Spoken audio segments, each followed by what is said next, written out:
Good evening, this is Left, Right and Centre. I'm Nidhi Razdan. Tonight, not in my name. Thousands of people across India gathered for protest this evening, coming together with just one message, that mob violence is something we all have to fight and that we will not let this become the new normal. Since 2015, we at NDTV have counted 18 instances of mob murders, where most of the victims have been Muslims and where nearly all the reasons are linked to beef. These protests today are not just about the murder, however, of innocent Muslims. They are against any kind of mob violence against anyone, irrespective of their religion or caste. But we have to say here that the mob violence against Muslims has been especially significant because there is a pattern here, and we will explain that through data. We've come to a point where we have to ask ourselves what kind of country we're becoming. Do we want to turn into a nation of lynch mobs, or has the time come to speak out and speak up and speak louder?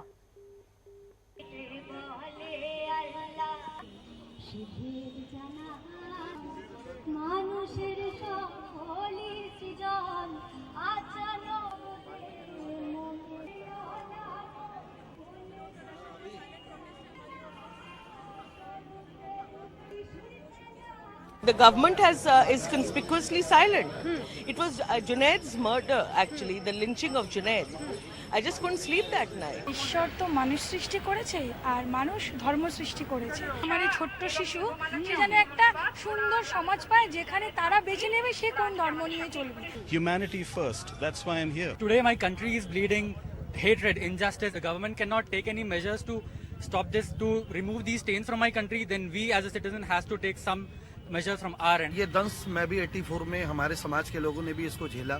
ये जो भी train में घटना घटी अंदर तक झंझोर के रख दिया इसने। मैं कहना चाहता हूँ देश की सरकार से इसके खिलाफ कोई सख्त कानून बनाया जाए और इसके खिलाफ आवाज उठाई जाए। This is something new and we have to strongly protest. This is basically happening right under your nose. It will lead through a massive destruction. It will come against the ethos of our country.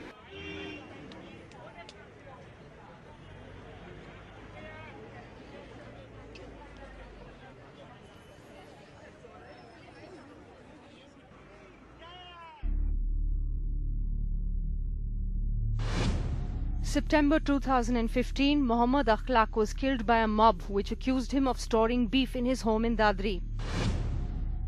A few days later, 16-year-old Zahid Rasool Bhatt was killed in Jammu and Kashmir. In January 2016, railway passengers were attacked in Madhya Pradesh's Harda district. 27-year-old Mustain Abbas was killed in Kurukshetra in April. 2 months later, a Dalit family was attacked, allegedly by the Bajrang Dal. And within a month, 4 Dalits were flogged in Gujarat. On the 26th of July 2016, 2 Muslim women were beaten at a railway station in Mandsaur in Madhya Pradesh.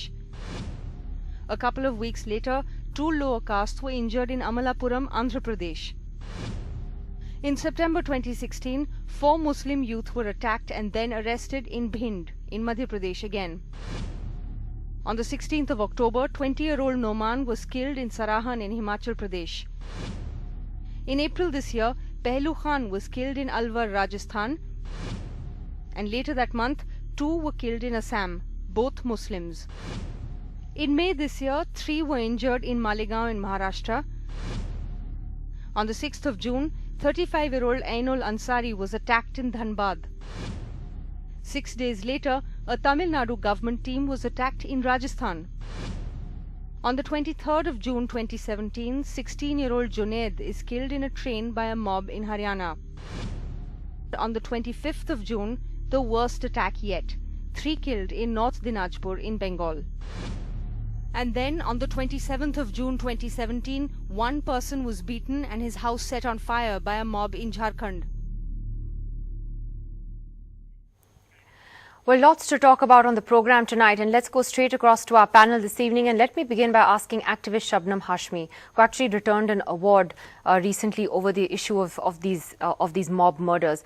Shabnam, why has today been so important? And there are some who are skeptical about these protests. I mean, for instance, Shivam was telling us just earlier that there were more journalists perhaps in the Delhi protests than ordinary folks. I was there too. I did see a lot of people I didn't know. Hard to say at this point. But what would you say to those who are skeptical today about whether these protests would make an impact? Well, I think today's protest, which was started by Sabha Diwan, was a very important protest, because the kind of atmosphere of fear that was there across India, especially among the minorities, and the feeling of hopelessness that all this is happening, killings are happening, lynchings are happening, and nobody is speaking out. The fact that the majority community was not coming out and speaking out. One little post from Sabha, one article from Sabha, and spontaneously it grew, and it grew not to only Delhi but to 16 cities across India. I think it is a very big step, and the fact that it reposed faith in the civil society of this country, that they have got up, they have not, one protest is not going to change everything, but it is the beginning, and it is a very important beginning. It's a very important message to the government of the day that people are not going to take it lying down. Well, we have Anchita Ghatak, author and activist, joining us from Kolkata this evening and as well. Anchita, do you agree with what Shabnam has said? Do you believe that these protests do make a difference, that somebody is listening to them, that somebody is watching them? Do they make an impact? Yes, we believe this will make an impact because a large number of people turned up today. I think we had about 700 people who had gathered from all walks of life, and these killings have really bothered everyone, and everyone felt the need to speak out. So, and after this is not going to stop. There'll be more gatherings, there will be more action, and people will be talking to other people and make them question their prejudices and see what they feel about making India a functioning democracy. Well, let me go across to Vikram Sampath, author and historian, who's joining us from Bangalore this evening. And Vikram, you are more skeptical about the nature of these protests and what people today were protesting about. Can you tell us why? Nidhi, at the outset, I think lynchings or any kind of mob violence and loss of life, I think it's extremely despicable, and anybody, whether it's a political class or it's the civil society, needs to speak out about it. And so to that extent, I think it's very important whatever people are speaking up. But then I think the problem arises when it is twofold. One is when it is selective outrage, and secondly, when there is a misinformation campaign. And we've seen that over the last 3 years. We've seen when a political narrative is built into the whole idea. Are we saying that before 2014 India was a land of peace and utopia where there were no mob violence, there were no lynchings? We are a deeply divided and prejudiced society, and so the other side can always turn back and show data, which I think many people, Anand Ranganathan of News Laundry has compiled very extensive data which shows that in the UPA 2 regime, almost one crime against Dalits every 15 minutes for each of the 5 years of the second UPA regime, and 5 Dalit women were raped every single day in just 2013. So what kind of mob, what kind of violence was that? And also, if you see in the last 3 years, it started with the whole narrative of the church attacks. A very big blitzkrieg went around the world about how the Hindus are coming out against us and so on, and later on investigations did show that a lot of this was either burglaries or accidents. The very unfortunate rape of the very 74-year-old nun, that also turned out to be the one done by 2 Bangladeshis. How many in the media or how many of the intellectuals who wrote all these op-eds ever came out and apologized for spreading a misinformation? In my own state, the very gruesome murder of Dr. Kalburgi. Yes. No, let me just finish this one point. The murder of Dr. Kalburgi, which led to the intolerance debate and the award Wapsi campaign to begin. 1 year later, the Karnataka state CID actually arrests 2 people who confess that it was actually a property dispute that led them to murder Dr. Kalburgi. But by then, the media and the larger, people had built this kind of narrative which made it extremely political. So this is what I mean Vikram, by both selective outrage as well as misinformation. Sure, and some of those points are very important points. I do want to ask you though, and since we're talking about data, now India spent which is basically a fact checker. It says it's the country's first data journalism initiative. So this is their data, okay? Indeed. And they're talking about Indeed. the way Muslims have been targeted for 8 years, so it's not just the last 3 years, but they're saying that Muslims have been the target of 51% of violence that have been centered on bovine issues for over 8 years. 86% have been dead in cow-related violence since 2000. 86% of those dead in cow-related violence since 2010 are Muslim. And as many as 97% of these attacks have been reported after May 2014. This is the data that they have compiled. And it goes into very specific states, saying that till June 2017, about half the cow-related violence was from BJP-ruled states, and so on. This is what I think is the concern here, Vikram. I was going to come to that. Yeah, you know, about the fact that here you have mostly Muslims, where beef is somehow related, you know, to these murders. And India Spend's data says that it's clear, they see that most of these attacks that have been perpetrated against Muslims have happened in the last 3 years. How do you look at that data? No, at the same time, the data also says 50% of the kind of attacks have happened in non-BJP ruled states, Nidhi. So are we then saying that these non-BJP ruled states are also complicit in the murder? I think that is really missing the point, the woods for the forest, and because fundamental in this issue is, I think, police reforms. We have, back in 2006, the Supreme Court in the Prakash Singh versus Union of India case had very clearly laid out guidelines as to how police reforms have to be made across the country. I think the media's focus and the focus of all of us, like-minded people who are very concerned about violence in this country, needs to be on that aspect, saying how can we actually free the police from political interference. And the Supreme Court directives were not followed by any state government. Well, 17 or 18 states did come out with new police acts, police reform acts. That is an issue, but I want to take the other points that you made about so selective... mob violence, the mobs take...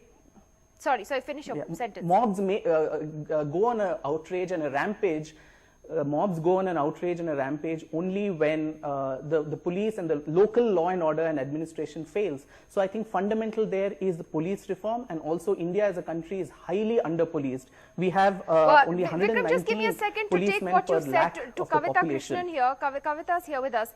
Vikram's made 2 or 3 points, and among them, the accusation of selective outrage, misinformation, and a political narrative that creeps in, every time something like this happens. He also made the point that there's data to show that you've had mob murders and lynchings before 2014 as well. How would you respond? I want to, I also heard all his remarks, and I would like to respond by saying that, the political narrative is not crafted by us, all right.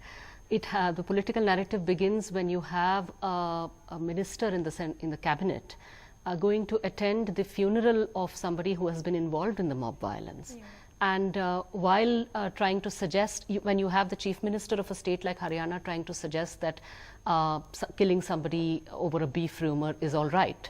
And these are not 1 or 2 isolated instances. One could have, just like you have the compilation of data, of numbers, you could have a long, never-ending compilation of remarks, statements by people in power, holding posts in government, as well as people running organizations which feel emboldened and empowered by the government, which speak the same Hindu Rashtra narrative, who are all justifying these killings. That is what is crafting the narrative. And I want to point out here that I do not dispute the fact that killings like this have happened in non-BJP ruled states and prior to the BJP's being in power.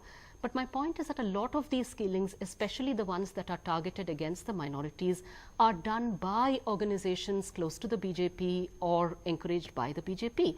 And that is true even of the mob lynchings which have happened in current times, which have happened in non-BJP ruled states.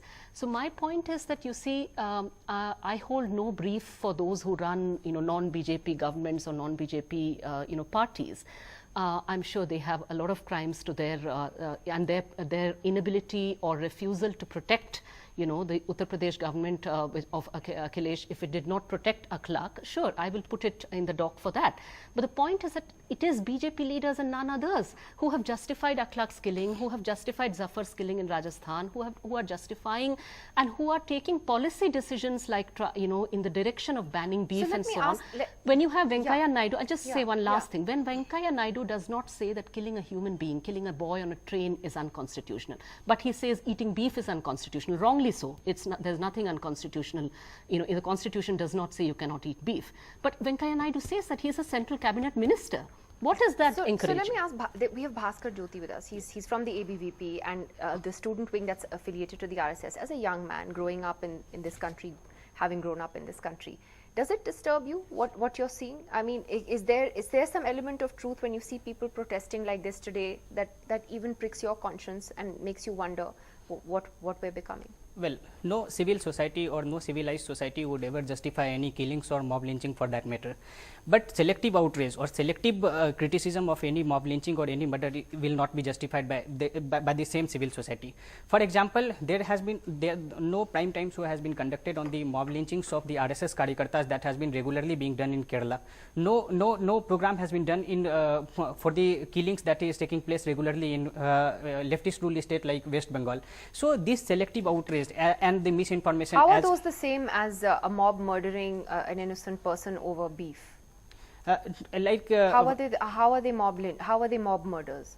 Like the incident that took place recently in Kannur or the Kunnur, an RSS Karyakarta was mob lynched by the leftist Karyakartas and the leftist Gund, whose posters were recently installed in Delhi University campus, and a protest was also organized by our student wing ABVP. But no as such media report was broadcast on the same order on this. I'm going to take what you said to the other side, but let me ask you: do you condemn the way the way these Muslims have been killed, accused of eating beef, or on rumors of possessing beef, or on rumors of eating beef? Do you unequivocally condemn that, and do you think that the political leadership and the Prime Minister should condemn it? Obviously, any killing or any murder should be condemned unequivocally. But at the same why is there a but? What? Why is there a but? Why are you saying but? But at the same time, you should also consider that murder of not only a Muslim but murder of any citizen of India, or for that matter any human being is equal murder. For example, if the army persons or the persons of the paramilitary forces were killed by the Naxalites in Sukma, that is also a kind of murder. But no protest or no the same kind of means the same outrageous protest were done by the leftists who are good at building narratives all over India, all over the country. Like okay. they built. Everyone participating in the protest has already been called a leftist, and I'm not surprised. Shivam, I'm going to come to you in a second. Shaila Rashid is with us as well. Shaila, let me take that point that the ABVP has raised, which has actually been raised repeatedly by the RSS, the ABVP and the BJP, about the selective outrage issue, about the killings in Kerala. How would you respond to that? That why don't we see voices being raised as strongly when these kind of political killings and these killings happen in say Kerala as we do now? See, first of all, I will not go into a one-to-one with anyone, least of all ABVP, because 2 or 3 months back, we were here battling them on the issue of what they did in Ramjas, and that exactly, I mean, that happened in central Delhi, that is not some Jharkhand village. It was ABVP committing unilateral violence and the police were watching on. Now what these lynch mobs do, and I'm going to make a larger point here, my point is not to get into fights with ABVP. The larger point here is that, are we principally against mob lynching? Whether that is RSS Karyakarta, whether that is Kalburgi, that is anything. I mean, the gentleman here says that Kalburgi was murdered over a property dispute. There are other narratives saying that the RSS Karyakarta in Kerala was murdered over a property dispute. That is not the point. Point is, do we principally condemn and stand against mob lynching? And more than you and me, more than the people sitting here, This should bother the government. Why? Because number one, these mobs, they are acting in the name of the state. They are acting in the name of enforcing certain laws. What law? Beef law, anti-nationals ko prosecute karna hai, something, whatever they say, whatever justification they come up with, they act in the name of the state. So they directly negate the authority of the state. It is a parallel government being run. It is a parallel police. Now look at the situation. In Kashmir, you have a policeman getting lynched, all right? And the police is not doing anything or doesn't do anything. In the case of the train lynching, the police says that the crowd was so much that we couldn't control. The police is being made irrelevant, or the police is being directed not to act. And, you know, I don't want to take this into another controversy. Everyone knows that this is happening in states where the police is controlled by BJP. However, it's not as if other, other people are not capable of it, etc. I mean, the kind of encouragement that the lynch mobs are receiving from the central government, anyone can become a lyncher. The point is that we have to put, and this is the only point that I'm going to make here before, I would want the ABVP to respond to this. Let's put everyone through a litmus test. Let's give them a law. Let's come up with a law against mob lynching, and let's give this to all the opposition parties, be it CPIM, be it Congress, be it whoever. Let us give it to the ruling party at the center. And we want the parliament to enact a specific legislation against mob lynching, because if this kind of mob lynching becomes common, nobody is safe. Please let me assure you, Mr. ABVP, neither you are safe nor I am safe if lynch mobs become common. If the fear of the law disappears from the minds of the people, nobody is safe. So in your own interest, please tell us, do you support this legislation do you support a Manav Suraksha Kanun against mob lynching? If yes, then we are on the same page. Because we have a stake in this country together. Okay, give me a second to get everyone on the same page on this particular issue, and let me get Shivam in first, the deputy editor of HuffPost India. Shivam, you wrote a very interesting piece where you took a very contrarian view, where you said you don't believe that these protests actually accomplish anything and that they play into the hands of those who are actually trying to divide the country. Explain. See, my difference with this protest is not ideological. My blood boils when I hear of every new incident of lynching. My difference here is strategic. I'm saying that, what is this protest saying? This protest is saying Muslims are being lynched with the false excuse of beef. And there are Hindutvaadis out there saying, very good, this is what we want. So what are you, this protest is called Not In My Name in English. And what is happening, the protest was organized 6 p.m. It's about 8:20 p.m. right now. By now, photos of the protest with Hindi captions saying, here look at the beef eaters, here look at the people who are against the cow, who want to kill the cow, must be circulated in WhatsApp groups across the country, right? So if you have to be strategic about it, you should attack on issues where the Hindutvaadis don't really have an answer. Such as Vikram Sampath was talking about, violence against Dalits during UPA years, as if there is no violence against Dalits today, as if we haven't seen the recent Saharanpur riots or the Unakand. Now, there's a farmers' agitation going on in this country from Punjab to Tamil Nadu, across the country. In Madhya Pradesh, after that police firing where 5 people died, 30 have committed suicide afterwards. After announcement of farm loan waiver in Punjab and UP, after we announced that you will get a farm loan waiver, farmers have still committed suicide. But on these issues, we are somehow blind. We do not organize protests across cities. And I do not make this point in the same way in a selective outrage which ABVP or Vikram Sampath are making. I make this point by saying, if you raise those issues, if you make a campaign, if you say not in my name on farmers' police firing, and farmers are being murdered in this country and nobody is outraged. There is no discussion about it. There is no jantar mantar about it. So if you were to raise those issues, you would actually be able to put the government on a back foot, because on Dalits and farmers, no Hindutvaadi will say, okay, great job.